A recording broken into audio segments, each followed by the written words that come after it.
A lot of rock bands start in someone's garage. But as you'll hear in this episode of You Think You Know Classic Rock, the Damn Yankees got their start in the mind of John Kalodner.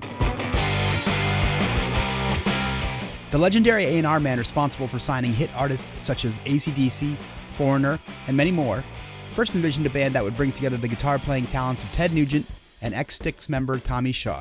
He soon realized that bassist Jack Blades, who'd recently left Night Ranger, was the perfect guy to blend Shaw and Nugent's different styles.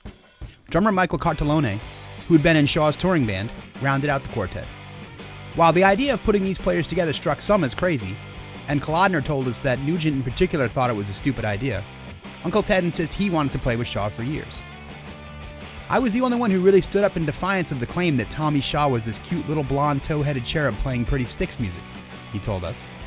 I knew that he was a huge black man from Montgomery, Alabama, raised on the same blues of James Brown, Wilson Pickett, Sam and Dave, and Motown that I was. The band came together quickly, writing and recording a demo that included the future hit High Enough.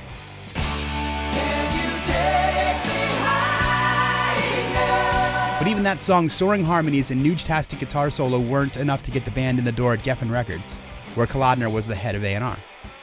In what he calls one of the biggest disappointments of his career, he says he was forced to let Damn Yankees walk because the label's president told him, quote, "We don't need another corporate rock band."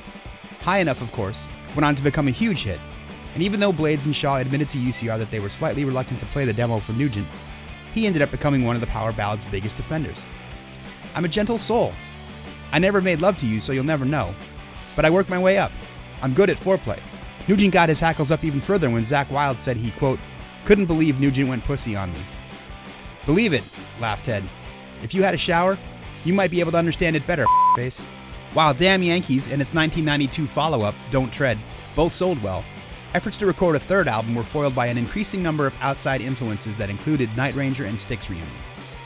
According to Nugent, sessions held with producer Luke Eben, who he described as having, quote, "some kind of Boy George fetish, because we recorded it and it was a joke."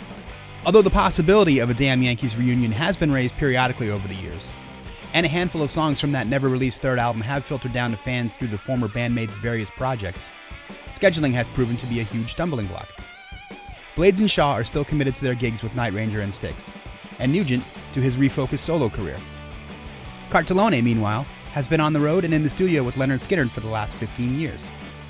But Nugent continues to hold out hope for new Damn Yankees music, joking that he'll go after the other guys with cattle prod if need be, he quips.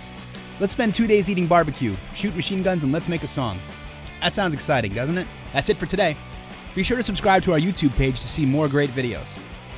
Like us on Facebook, follow us on Twitter, and check out more of the best in classic rock coverage on ultimateclassicrock.com.